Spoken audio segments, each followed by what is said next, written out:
a man has to be a king. You must be a king of yourself. If you can't be a king in your life, you cannot be her king. Amen. She's looking for a king in you. So you have to be a king first for her to be a king. Thank you very much. Aya, before I let you all go, the conversation between Apa, it's a balance because I've had enough amends from what he said. But, especially Apo, a man, one of the M's, a man must have money. But I believe Mariga Doidi disagrees with you on that.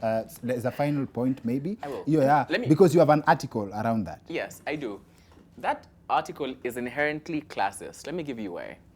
You came here, you're driving, right? Yes. You came here with a car, you're a doctor, you have a middle class job, probably upper middle class, right?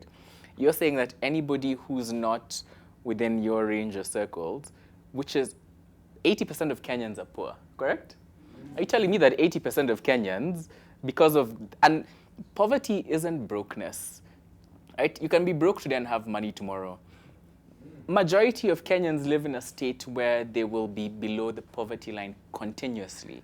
And as you continue with your response, it's true. So you can't. As you continue with the response, consider the point he made that the ladies actually, most of the ladies will follow you because of the money you will have in future. Exactly. People believe in the law of attraction, who you attract, right? Yes. I have managed to have very many amazing women in my life.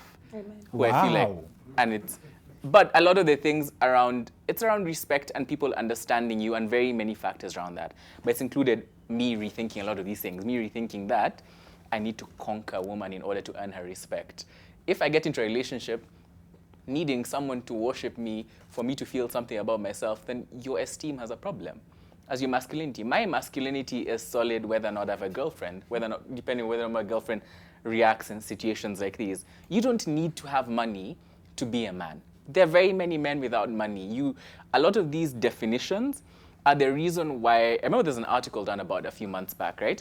Around a certain slum in Nairobi, and the young men robbing people along the street when they're interviewed specifically was to take their girlfriends out. It was a very interesting dynamic about what people perceive to be what a man is, right? Because at that point, they felt pressure that they needed to take girls out, and they were literally robbing people and shooting them. A lot of these definitions of, you don't need to conquer people, monome. You got in a man, I got in a man, everyone else is here a man. Sindo. Yeah. Whatever you feel like wearing shorts, people limit it to what color of clothes you can wear, what kind of shoes you can wear. We talk about things like work, wake up at 4. Okay, I wake up at 10 and I sleep, and I am done with work by 6 or 5, and I'm living comfortably. And so will my family. Right? Would you tell, in the list of things a man can do or cannot do, would you tell a man good night? Why not? I was asking someone. No, but I was asking someone. A lot of these things people say are gay, right? If good night makes you gay, okay, how fluid are you? Because it's the truth. If the mere fact of telling a man good night or hugging a man makes you gay, no, it's true. No, the thing is, if anyone feels that, you feel you're attracted to women, right? That's what you feel you're attracted to. If you feel that hugging a man would make you attracted to a man, boss, there's nothing to do with that hug. That is not how orientation works. Sour.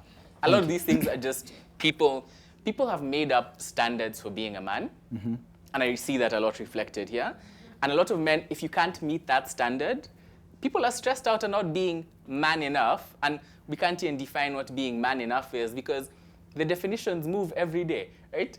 Man enough at some point meant providing for your family and having a certain amount of money, right? If you're whole, there's literally a lot of the reason around where monogamy was instituted by, again, late English states was that it was a political problem. When a lot of these, the wealthier men would get the wives, some of the poorer men wouldn't. And so there's a lot of social issues around what people feel money and power and respect should be. You're a man, everyone here is a man by virtue of being a man. What I tell people is, whatever someone else does, you think he's less of a man, but why?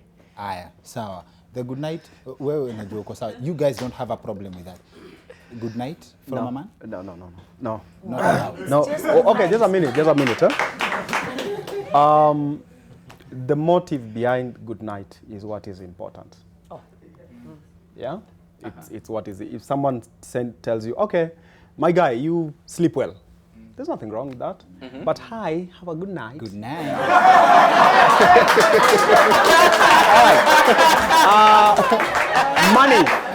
Money. Why do we think money is liquid? Why do we think money is liquid? Money is value for what you do to the world. You know, if you are a farmer and you are able to, you know, plant maize and harvest maize, that can also be equated to money. So the point is, if you cannot provide to your family, then you have no business dating. That's the point. It's not that having 1 million or 10 million in the bank, but you have the ability to produce for your family. I mean, if you can plant maize, you can sell the maize and get some money and feed your children. This woman has no business dating you because she's looking for protection. She's looking for emotional security. She wants that in future, her children are well taken care of, she's well taken care of. She will not date you if your work is to sit in the house like President Kingston and watch TV. No.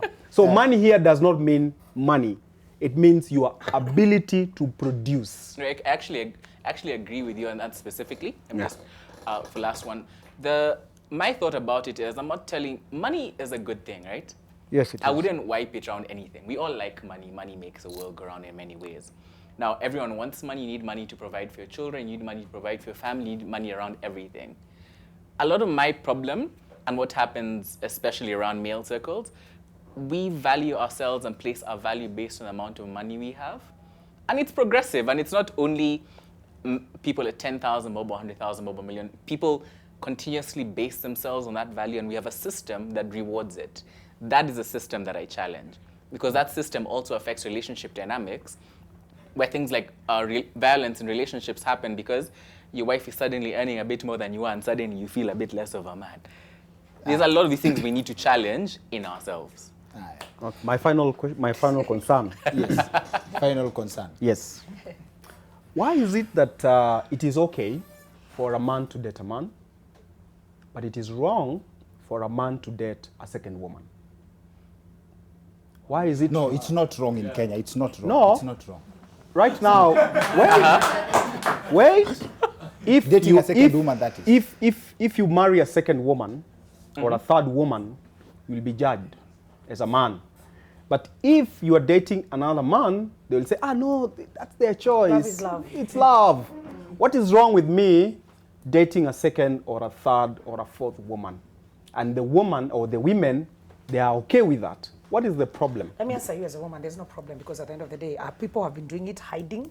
I once said that to people, God, the only faithful man is a dead man, and even him was not faithful at any one point. So there's no faithful man at all. And I say that having related to a lot of men. I work with men, my friends are men. I have a dad, I have a son.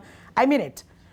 So at the end of the day, I respect men who show it. I respect men who say, you know what? I have my wife, I have a second, because I can afford it. Si pia ulete watoto watu waeke na njaa. If you can afford it, tafadhali, if you can afford them, marry them. Sini wako. Okay, and they're okay with it. I always say sometimes we get so entangled in standards that are set by people who can live by those standards. Okay. We live in a world of you setting standards for me, but you can't live with those standards. Okay. But you want me to live with them because maybe you see me on social media and you're like, oh, she's a public figure, she needs to live. But no. If you feel you want to marry even 6 wives, can you afford them? It's a matter of you. I think all this, even masculinity and the toxic masculinity, the feminism, comes back to who are you as a person? When the light comes off, who are you as a person? Do you feel less of a man? Nobody can make you feel more of a man. That comes back to you. So basically, you are an advocate for cheating in the open. Nice.